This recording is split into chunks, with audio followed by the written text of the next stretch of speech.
At his year-end press conference Friday, President Obama backed up the intelligence assessment that Russian President Vladimir Putin was directly involved in the cyber attacks that influenced the U.S. election. He said U.S. intelligence has seen evidence to support Russia's responsibility, and he vowed to retaliate against Russia in response to the email hacking. Dmitri Alperovitch is the co-founder and CTO of CrowdStrike, a cybersecurity firm. He joins me now from Washington. Thanks for joining us. Great to be with you. So yesterday, President Obama said he told Russian President Vladimir Putin to stop it, quote, to stop it and cut out the hacks back in September. But obviously the hacking, as our intelligence sources say, continued well after that. And some reports say even until November. What does that tell you? Well, we observe at CrowdStrike that indeed the Russians have attempted to get back into these political organizations as late as end of October, and certainly the leaking of information that they had already stolen continued not just with WikiLeaks, which could be operating independently from the Russians, but the Guccifer 2.0 and the DC Leaks website that the U.S. intelligence community affiliates directly with the Russians. So clearly, Mr. Putin did not heed the message. And while Mr. Obama claims that there's no hacking that has taken place of the election machines themselves due to that conversation, which is certainly correct, I think it would have been hard for the Russians to do that in the first place. So I do think that quite little was accomplished by that conversation. Well, President Obama talks about retaliation. What form could that possibly take?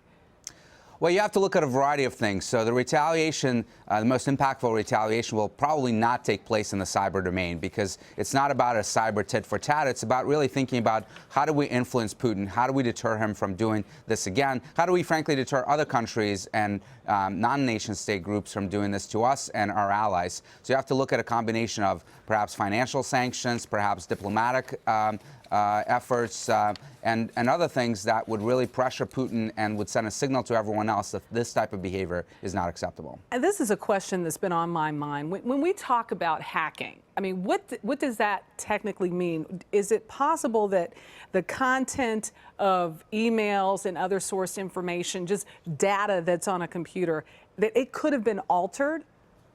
Well, it absolutely is. So when a hack takes place, when a Russian group or anyone else gets into a system or a network, they can not only steal information, as they had done from the Democratic National Committee, but they can also modify the data, they can destroy the data, and we have seen cases of that in the past. So it can be much more dangerous. And of course, the information that is leaked may not also be completely correct and can be altered when it's dumped publicly. There have been suggestions that that is perhaps one of the reasons why the Democrats were so far off on this election, because their data may have been compromised on some of the specifics of what was going on in some key battleground states.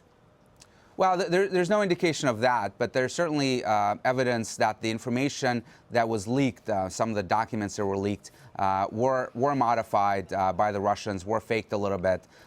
Some lines added here and there. Some of the documents were misinterpreted. So there is indication that they had attempted to tamper with the material when it was released. So in response to the accusations, like Kremlin spokesman Dmitri Peskov said that the U.S. should produce some evidence or just simply stop talking about it. Just how likely is it we'll find out just what the evidence there is out there to support the claims? Well, back in June, CrowdStrike published the evidence that we uncovered during the course of our investigation into Democratic National Committee acts. So part of that evidence is already out there. Obviously, the U.S. intelligence community has more that is classified, and we'll have to see how much of that they're willing to declassify. It's a very good thing that there'll be a report coming out before the end of the Obama administration, really outlining what the U.S. intelligence community knows about it, and parts of that report will be made public. I certainly encourage them to release as much as possible without compromising sources and methods, because the American public really needs to know what happened during the course of this election, what our adversaries are doing against us, to prepare ourselves for the future. You know, we can argue all day long about what effect this had on the election, if any, but the reality is that foreign power did influence our election, did attempt to interfere in it, and we have to make sure that doesn't happen again. CrowdStrike was very, very effective in at least tagging us on this. How do anti-hacking agencies, I mean, has the government hired them to sort of police what is going on out there? Well, the reality is that most of the organizations that have been hacked throughout this election were not government agencies. So the government actually didn't have a responsibility to protect them in any way. The government is responsible for protecting government networks. And the reality is that it's up to the private sector to defend itself against criminal groups, against nation states like Russia that are attempting to interfere with their networks. So the recommendation I have for any organization, whether it's a commercial entity or a nonprofit like a Democratic National Committee, is really to assume that someone is going after you. Assume that you are already likely hacked and do a compromise assessment of your network. Hire a company like CrowdStrike and others that can do this and give you an appreciation. Are you already hacked, and help kick the adversaries out of your network? I guess my question, to be more direct, Dmitri, has the federal government hired CrowdStrike to help in its policing of its own agencies? Well, we do work with the government, but the government has a primary responsibility for protecting its networks. All righty. Well, Dmitri Alperovitch, we thank you. You're in Washington. We thank you so much.